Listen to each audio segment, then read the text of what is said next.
Bismillahirrahmanirrahim. Assalamualaikum warahmatullahi wabarakatuh. Alhamdulillahi rabbil alamin wa bihi nasta'in ala umuri dunya waddin. Wassalatu wassalamu al-atammani al-akmalan ala asyrafil anbiya'i wal mursalin wa ala alihi wa sahabatihi wa man tabi'ahum bi ihsanin ila yaumiddin, amma ba'd. Alhamdulillah, senantiasa kita bersyukur kepada Allah Jalla Jalaluhu atas segala limpah nikmatnya. Salawat dan salam senantiasa kita sanjungkan kepada junjungan Nabi kita Muhammad sallallahu alaihi wasallam beserta para sahabatnya, para keluarganya, dan semoga Allah Subhanahu wa taala menjadikan kita semua sebagai pengikut sejati Nabi kita Muhammad sallallahu alaihi wasallam. Alhamdulillah, pada pagi hari ini kita melanjutkan lagi kajian kita tentang Kitabul Jami', kitab dari karangan Al-Hafidh Ibnu Hajar Al-Asqalani rahimahullahu ta'ala, yang mana kita sudah masuk ke dalam bab zuhud dan wara'. Bab zuhud dan wara'. Dan kita sudah masuk ke dalam hadis yang kelima di dalam bab ini. Hadis yang kelima di dalam bab zuhud dan wara'. Di sini penulis Minhatul Alam, yaitu kitab syarah daripada kitab Bulughul Maram, yaitu Syekh Abdullah bin Shalih Al-Fauzan rahimahullah ta'ala, beliau menuliskan judul di dalam hadis yang akan kita bahas pada hari ini adalah Ma jaa fi fadli hifdzi awamirillahi wa nawahihi. Keutamaan di dalam menjaga perintah Allah dan menjaga larangan-larangan Allah Subhanahu wa taala. Kita akan bacakan hadisnya. An Ibnu Abbas radhiyallahu taala anhuma qala kuntu khalfa an-nabiy sallallahu alaihi wasallam yawman faqala ya ghulam ihfazillaha yahfazka ihfazillaha tajidhu tujahak wa idza sa'alta fas'alillah wa idza ista'anta fasta'in billah. Rawahu Tirmidzi wa qala hasanun sahih. Dari Ibnu Abbas radhiyallahu taala anhuma, beliau berkata, kuntu khalfan nabiy sallallahu alaihi wasallam. Aku pernah berada di belakang Rasulullah sallallahu alaihi wasallam yauman, pada suatu hari. Kemudian Rasulullah SAW pun berkata, ya ghulam, wahai anak kecil, ihfazillaha yahfazka. Jagalah Allah, maka Allah akan menjagamu. Ihfazillaha tajidhu tujahak. Jagalah Allah, maka engkau akan menemukan Allah berada di dekatmu. Wa idza sa'alta fas'alillah wa idza ista'anta fasta'in billah. Dan tatkala kamu ingin meminta, maka mintalah kepada Allah. Dan tatkala kamu ingin meminta pertolongan, beristi'anah, maka beristi'anahlah kepada Allah Subhanahu wa taala. Hadis ini adalah hadis yang masyhur ya di kalangan para penuntut ilmu, bahkan mungkin orang-orang yang sering hadir dalam majelis ilmu pasti pernah mendengar hadis ini. Dan hadis ini hadis riwayat oleh Al-Imam At-Tirmidzi rahimahullah ta'ala, dan sebenarnya yang disebutkan oleh Al-Hafidh Ibnu Hajar rahimahullah ta'ala, redaksinya ada yang belum disebutkan, masih ada redaksi yang tidak disebutkan ya, jadi tidak disebutkan secara sempurna di dalam Bulughul Maram. Adapun redaksi yang lebih sempurna lagi, yaitu yang dituliskan oleh Al-Imam Nawawi rahimahullah ta'ala, dicantumkan di dalam kitab Arba'in An-Nawawiyah ya. Yang mana redaksinya, ya ghulam inni u'allimuka kalimatin ihfazillaha yahfazka ihfazillaha tajidhu tujahak, sampai akhir hadis ya. Tetapi kita akan fokus pada redaksi yang atau matan hadis yang disampaikan oleh Al-Hafidh Ibnu Hajar rahimahullah ta'ala. Kita akan mengambil faedah-faedah daripada hadis ini. Berkata Abdullah bin Abbas radhiyallahu taala anhuma, Abdullah bin Abbas berkata, kuntu khalfan Nabi sallallahu alaihi wasallam yauman. Aku pernah berada di belakang Nabi sallallahu alaihi wasallam pada suatu hari. Di dalam hadis lain yang dimaksud di belakang Nabi di sini adalah Abdullah bin Abbas radhiyallahu taala anhu itu membonceng Nabi sallallahu alaihi wasallam. Jadi Abdullah bin Abbas sedang bonceng Nabi sallallahu alaihi wasallam di belakangnya. Kemudian Rasulullah memberikan nasihat-nasihat ini. Ini adalah sebuah pemandangan yang sangat indah. Bagaimana dia mendekat dengan Nabi sallallahu alaihi wasallam, bersentuhan tubuhnya dengan tubuh Nabi sallallahu alaihi wasallam. Ini adalah sebuah momen, sebuah pengalaman yang sangat indah sekali. Dan itu semua dirasakan oleh para sahabat Nabi kita Muhammad sallallahu alaihi wasallam. Ya, mereka senantiasa mata-mata mereka dihiasi dengan melihat kepada Rasulullah SAW. Telinga mereka dihiasi dengan mendengar sabda-sabda Nabi kita Muhammad sallallahu alaihi wasallam. Sebuah momen-momen yang sangat berharga. Sehingga saking bahagianya mereka, ya, tatkala Nabi SAW datang kepada kota Madinah, salah seorang sahabat Nabi kita Muhammad SAW, yaitu Anas bin Malik radhiyallahu taala anhu, beliau menggambarkan kebahagiaannya tatkala Nabi SAW datang kepada kota Madinah. Yang mana beliau mengatakan tatkala Nabi SAW datang menuju kota Madinah, seakan-akan seluruh kota dipenuhi dengan cahaya dari Nabi SAW, terang. Anarat kulla syai'. Ya, dikatakan oleh Anas bin Malik, semua sudut-sudut daripada kota Madinah terang. Saking bahagianya para sahabat saat itu. Dan tatkala Nabi SAW sudah wafat, kata Anas bin Malik radhiyallahu taala anhu, azlamat kulla syai'.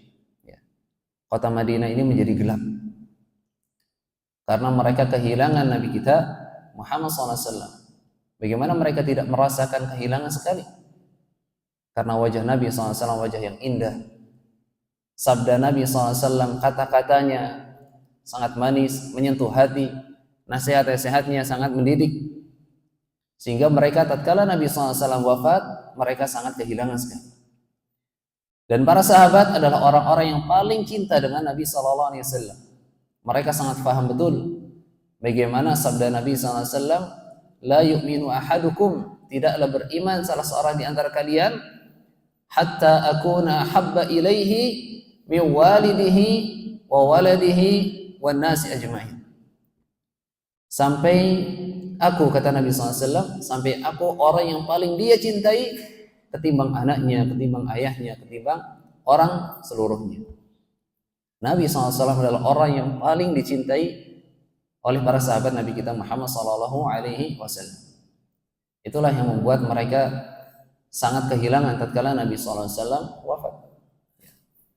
Makanya para sahabat Nabi SAW saking cintanya kepada Nabi SAW, ketika Nabi SAW masih hidup, mereka sudah khawatir bagaimana nanti kalau di surga berpisah dengan Nabi SAW.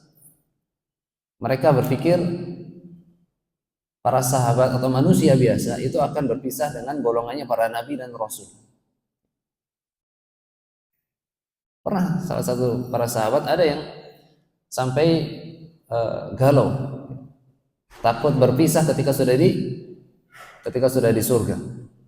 Sehingga Allah Subhanahu wa taala memberikan kabar gembira kepada kita semua bahwasanya kita bisa, ya, dekat dengan Rasulullah sallallahu alaihi wasallam. Allah Subhanahu wa taala berfirman, "May yuti'illaha war rasul faulaika ma'al ladzina an'ama Allahu 'alaihim minan nabiyyin was-siddiqin wasyuhada was-shalihin." Barang siapa yang taat kepada Allah, taat kepada Rasul, maka dia akan bersama dengan orang-orang yang diberikan nikmat dari kalangan para nabi, para salihin, para syuhada, para siddiqin. Jadi ini adalah sebuah ayat yang memberikan kabar gembira kepada para sahabat sekaligus kepada kita. Semestinya memberikan kabar gembira kepada kita juga. Yang mana kita masih diberikan kesempatan untuk bisa terus membersamai Rasulullah SAW. Walaupun kita belum pernah melihatnya, walaupun kita belum pernah mendengar suaranya, tetapi kita memiliki kesempatan untuk membersamai Rasulullah SAW di surganya Allah Subhanahu wa taala. Karena orang yang dekat dengan Rasulullah SAW itu adalah sebuah momen pengalaman yang sangat berharga. Maka kita berusaha untuk meraihnya. Berusaha untuk bagaimana kita bisa dekat dengan Rasulullah SAW. Inna ahabbakum ilayya wa aqrabakum minni majlisan yawmal qiyamah ahasinukum akhlaqa.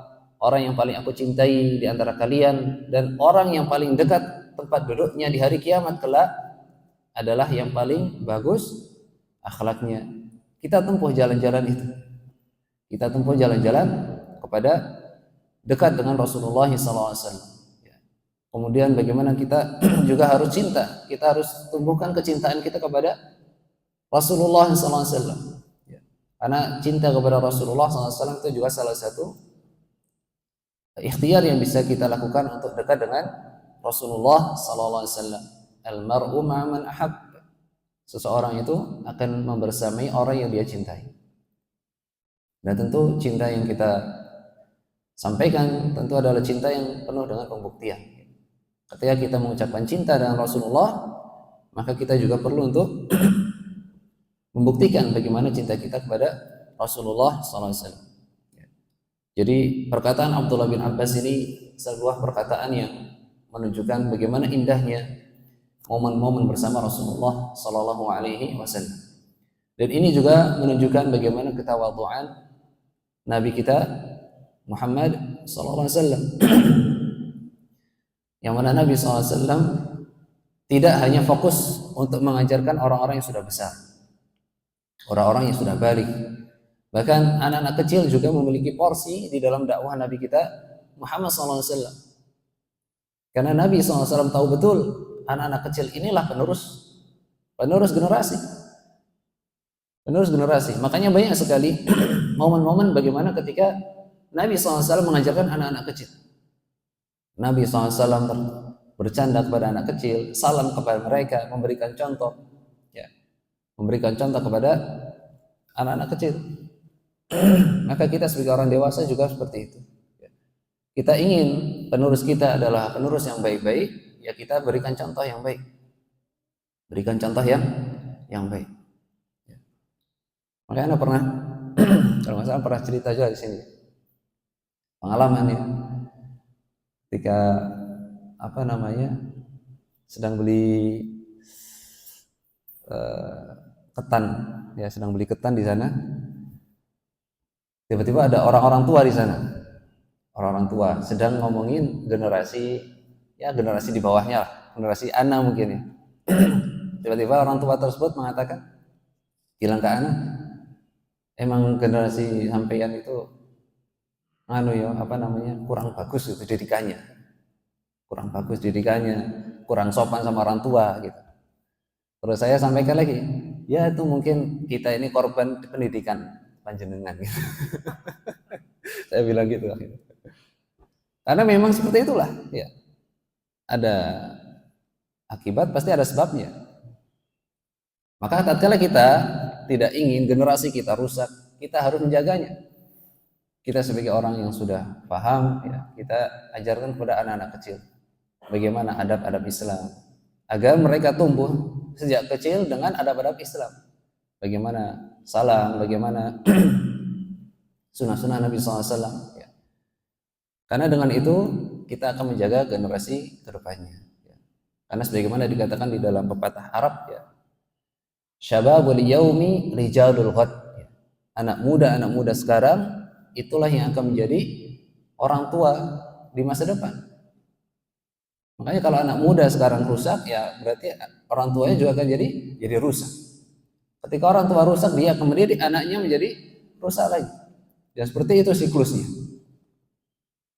Makanya kita mencoba untuk mengajarkan kepada anak-anak kita agar mereka tumbuh dengan baik sehingga meneruskan generasi kita dengan baik. Ya ghulam, ya. Nabi SAW kemudian mulai memberikan nasihat kepada Abdullah bin Abbas radhiyallahu taala anhuma.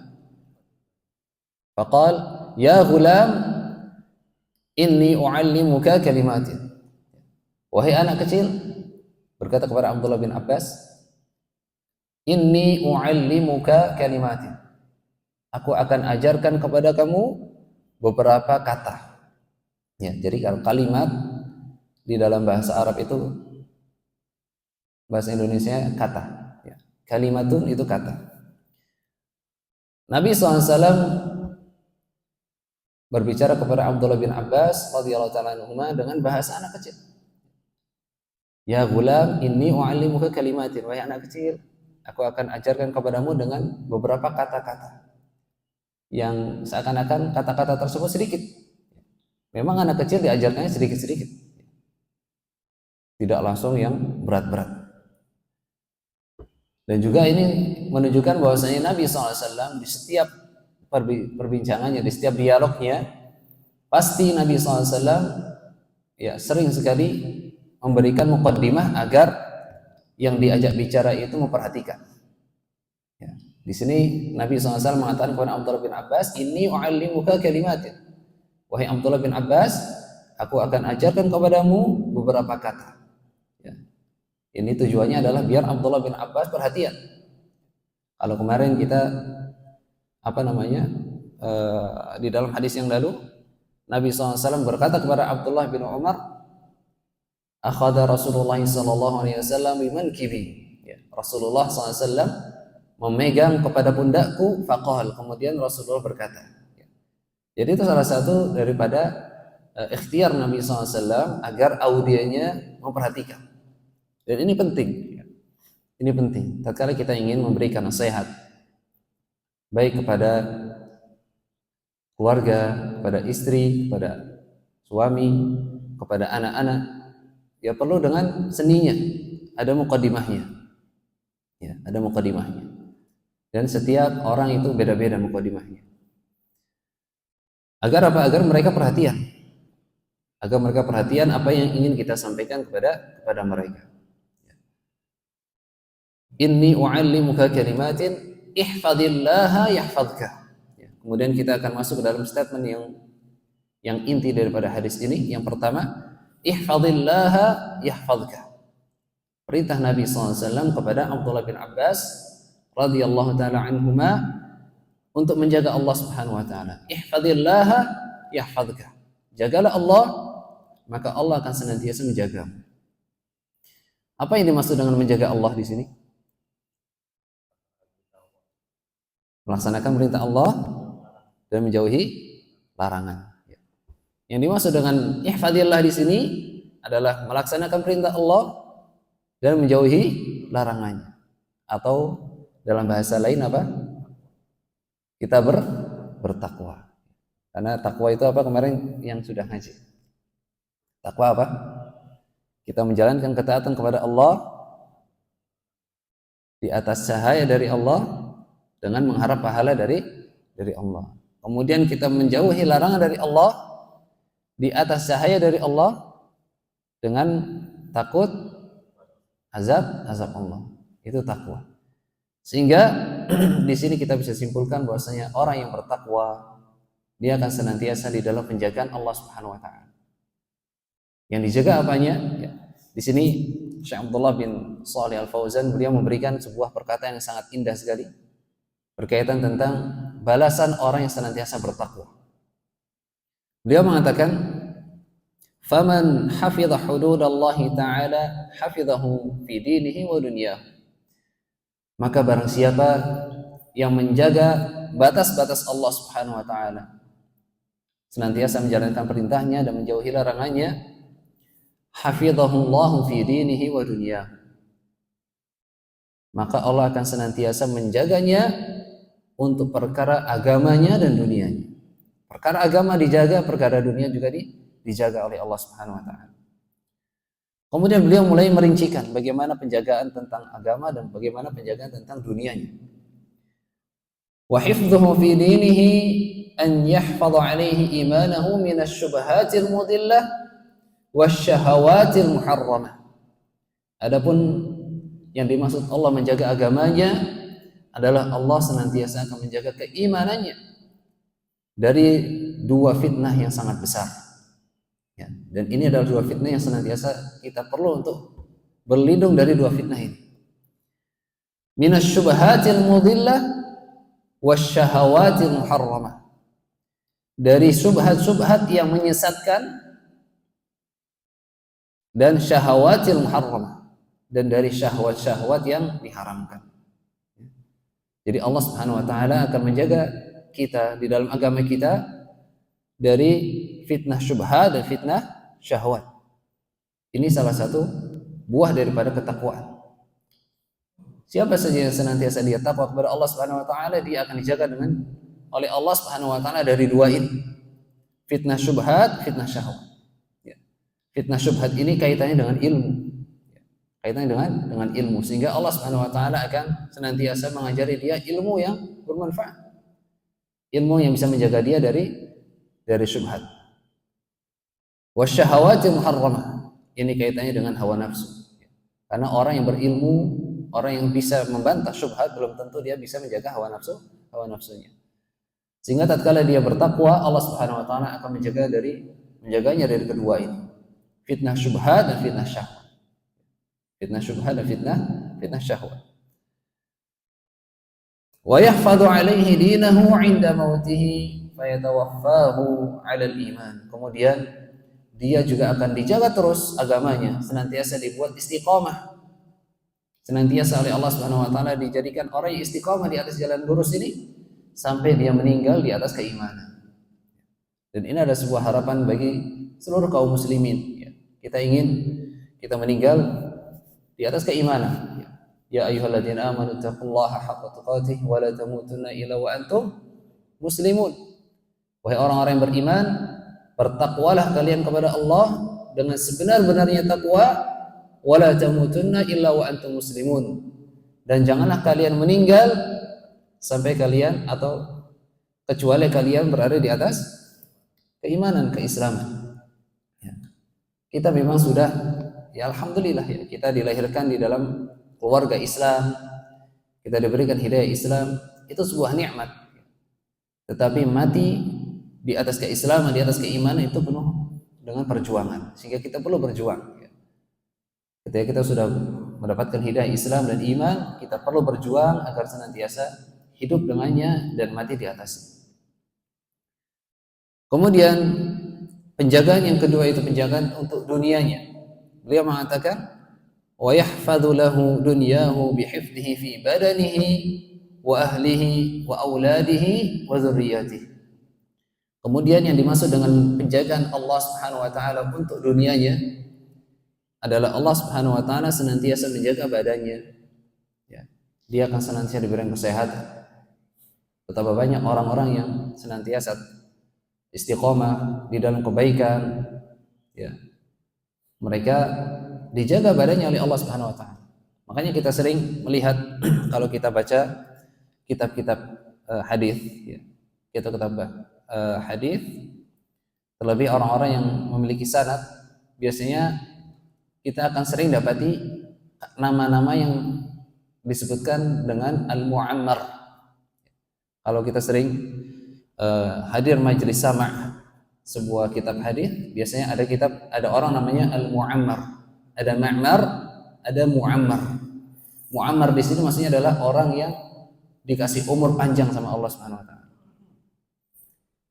Ternyata orang-orang yang dikasih umur panjang ini ketika sudah diteliti, mereka ini senantiasa menggunakan umurnya dengan kebaikan. Ya. Dengan kebaikan. Seperti kalau kita pernah baca kitab fikih Syafi'i, ada namanya Matan Takrib atau Matan Abi Suja, pernah dengar? Matan Abi Suja. Itu yang nulis umurnya sudah 100 tahun. Ya. Beliau diberi umur sama Allah Subhanahu wa taala 100 tahun. Ternyata dikatakan para ulama itu salah satu sebabnya adalah dia senantiasa menjaga diri dari kemaksiatan dan senantiasa menjalankan perintah-perintah Allah Subhanahu wa taala. Sehingga Allah jaga badannya. Jaga badannya. Dan banyak sekali para ulama kita juga, ya, terlebih yang di Saudi, yang mereka memiliki sanad-sanad terhadap beberapa kitab, mereka umurnya panjang-panjang. Ya, di atas 70, di atas 80. Ya. Seperti Syekh Muhammad Ali Adam, gurunya Syekh Mukbil, itu baru meninggal baru-baru 3 tahun yang lalu. Kemudian Syekh Uthman Al-Mudarris itu juga baru meninggal 2 tahun yang lalu, padahal umurnya sudah tua sekarang. Sudah tua. Tetapi karena beliau isi umurnya dengan ilmu, dengan ibadah, sehingga diberikan keberkahan oleh Allah Subhanahu wa taala. Kemudian juga akan dijaga wa ahlihi, akan dijaga keluarganya. Ya. Allah senantiasa akan menjaga keluarga daripada orang yang bertakwa tersebut. Dan ini mujarab, ya. Dan ini mujarab. Ya. Makanya sebagian para salaf seperti Sa'id Al-Musayyib, ya, beliau mengatakan, aku akan senantiasa menambahkan sholatku agar anak-anakku menjadi baik. Karena beliau paham di dalam ibadahnya, di dalam ketakwaannya ada penjagaan Allah untuk anak-anaknya, ada penjagaan Allah untuk keluarganya. Dan ini adalah salah satu bentuk penjagaan Allah untuk diri, yang mana dia akan dijaga badannya, dijaga juga keluarganya dan anak-anaknya dan keturunannya. Ini adalah salah satu buah daripada ketakwaan. Kemudian juga akan dijaga hartanya. Bagaimana dengan yang dimaksud menjaga hartanya di sini? Dijaga dari awal ketika dia mencarinya sampai akhir ketika dia mengeluarkannya. Allah Subhanahu wa taala akan senantiasa menjaganya dari keinginan-keinginan untuk mencari nafkah yang haram. Allah akan palingkan itu. Dan Allah Subhanahu wa taala juga akan senantiasa memberikan dia taufik menginfakkan hartanya di dalam hal-hal yang halal. Ini salah satu bentuk penjagaan Allah Subhanahu wa taala bagi orang-orang yang bertakwa. Dia akan dijaga bagaimana dia mencari nafkah yang halal, dan dia akan dijaga bagaimana dia menginfakkan harta tersebut ke dalam hal-hal yang halal, ya. Karena memang berkaitan tentang harta, ya itu saja yang akan ditanya. Min aina iktasabahu wa aina anfaqahu. Dari mana dia mencarinya dan untuk apa dia menggunakannya. Itu saja yang akan ditanya. Sehingga Allah akan jaga dirinya dalam hal ini. Dari mana dia mengambilnya dan untuk siapa dia menginfakkannya. Kemudian wa min hadza hifdhuhu fi sihhati badanihi wa a'dha'ihi wa salamati fikrihi wa quwwati 'aqlihi. Dan juga Allah Subhanahu wa taala akan menjaganya dari kepikunan, ya, dari pemikiran yang tidak baik. Allah Subhanahu wa taala akan menjaganya dari itu. Sehingga kita, ya, sering dapati orang-orang yang sudah tua tapi dia tidak pikun, itu ternyata dia sering baca Al-Qur'an. Itu ternyata dia sering tahajud, ya. Ternyata dia sering ibadah kepada Allah Subhanahu wa taala. Sedangkan orang-orang yang belum tua, sudah lupa-lupa, sudah pikun, biasanya dia orang yang disibukkan dengan hal-hal yang tidak bermanfaat, sehingga akalnya tidak diberkahi oleh Allah Subhanahu wa taala. Sehingga tatkala kita ingin, ya, hidup tua tapi tidak merepotkan, tidak pikun, ya, yaitu dari sekarang kita beribadah pada Allah Subhanahu wa taala, menjadi hamba yang bertakwa. Sehingga dari hadis ini kita perlu, ya, mengambil sebuah faedah bahwasanya ketakwaan itu akan memberikan buah yang sangat besar. Ihfadillah yahfadzka. Orang yang menjaga ketakwaan kepada Allah, dia akan dijaga oleh Allah Subhanahu wa taala. Ihfadillah tajidhu tujahak. Dan bertakwalah kepada Allah, senantiasa engkau akan menemukan Allah itu dekat denganmu. Allah akan senantiasa menjaga kita, memberikan pertolongan kepada kita. Allah akan senantiasa, ya, memberikan perlindungan kepada kita. Ya. Itu adalah buah daripada ketakwaan. Buah daripada ketakwaan. Wa idza sa'alta fas'alillah wa idza ista'anta fasta'in billah. Dan tatkala engkau meminta, maka mintalah kepada Allah.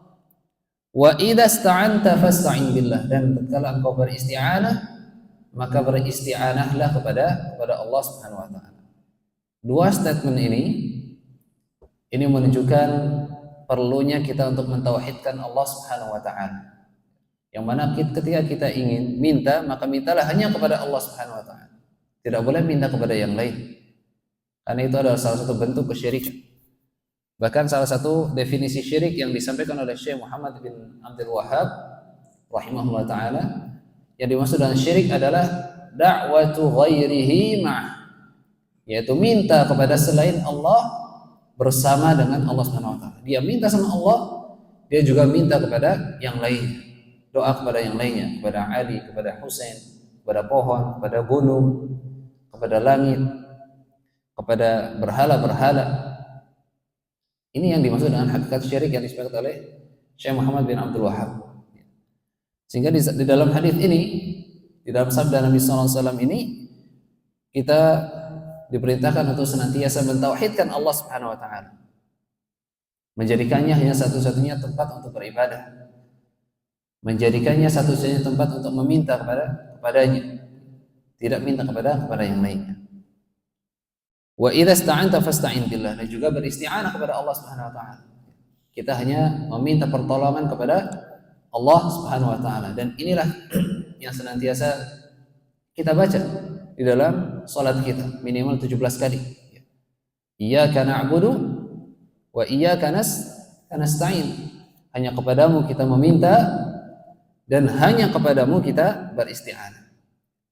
Ya. Inilah pentingnya untuk mentauhidkan Allah Subhanahu wa taala. Karena memang tauhid ini perlu untuk diulang-ulang. Ya, sebagaimana para nasihat asatidzah kita, ustaz-ustaz kita, guru-guru kita, senantiasa kita untuk terus mengulang-ulang nasihat tauhid ini. Karena tauhid atau akidah ini tidak berbanding lurus dengan akal pikiran.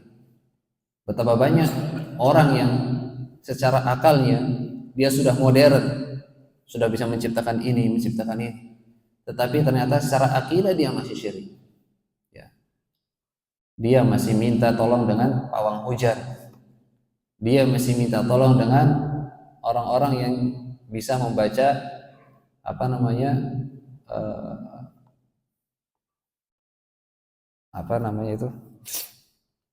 bintang-bintang itulah, ramalan-ramalan, ya, zodiak, banyak seperti itu. Orang sudah pandai, sudah modern otaknya, tetapi akidahnya tidak modern. Akidahnya tidak sesuai dengan Islam, mensyirikan yang lainnya. Ya. Sehingga tauhid ini perlu untuk diulang-ulang, ya, perlu untuk diulang-ulang. Bahkan di zaman sekarang ini, ya, zaman sudah modern, masih ada yang tanya khodamnya apa, ya, tanya khodam. Ini salah satu bentuk kejahilan. Dia tanya khodam di HP lagi. HP ini modern, tapi tanya khodam di HP. Ya, na'udzubillahi minasyirik. Kita berlindung kepada Allah Subhanahu wa taala dari kesyirikan. Karena syirik ini adalah sesuatu hal yang perlu kita takuti. Ya. Sebagaimana Nabi Ibrahim alaihissalam, orang yang paling tauhid kepada Allah, orang yang paling jauh dari kesyirikan, dia masih minta kepada Allah Subhanahu wa taala, wajnubni wa baniya an na'budal asnam, dan jauhkanlah aku dan anak-anakku ya Allah dari peribadatan kepada berhala-berhala. Nabi Ibrahim saja takut. Nabi Ibrahim saja takut. Maka bagaimana kita? Kita perlu untuk takut dengan kesyirikan. Karena orang ketika sudah terjatuh ke dalam kesyirikan, seluruh amalannya menjadi batal. Apalagi tatkala dia meninggal di atas kesyirikan tersebut. Ya, meninggal di atas kesyirikan tersebut, amalannya akan batal semua. Ya, Allah akan hadirkan amalannya semuanya, dan Allah akan jadikan semua amalannya menjadi debu yang terbang, tidak ada manfaatnya. Semoga Allah Subhanahu wa taala menjadikan kita senantiasa hamba yang bertauhid kepada Allah dan mati di atas tauhid. Inilah ya sedikit yang bisa kita sampaikan tentang hadis ini, ya. Yang mana hadis ini sebuah hadis yang sangat mulia. Sebenarnya masih panjang kalau kita mengikuti redaksi yang ada di dalam kitab Arba'in An-Nawawiyah, tapi kita cukupkan redaksi yang ada di dalam kitab Bulughul Maram, karena memang judulnya belajar kitab Bulughul Maram, ya. Insyaallah kapan-kapan kita akan murajaah lagi kitab Arba'in. Ya, pernah dulu kan kita belajar, ya. Ya mungkin hanya ini yang kita sampaikan, kurang lebihnya kami mohon maaf, ya. Semoga ilmu yang kita sampaikan menjadi ilmu yang bermanfaat untuk kita semua, menjadi hujah untuk kita di hadapan Allah Subhanahu wa taala, tidak menjadi bumerang untuk kita Semoga Allah Subhanahu wa taala berikan taufik kepada kita untuk mengamalkan ilmu yang kita sampaikan dan istiqomah di atasnya dan ikhlas. Semoga apa yang kita sampaikan menjadi ilmu yang bisa menunjukkan kita ke dalam jalan yang benar. Kita tutup majelis ini dengan doa kafaratul majelis. Subhanakallahumma bihamdika asyhadu an la ilaha illa anta astaghfiruka wa atubu ilaik. Assalamualaikum warahmatullahi wabarakatuh.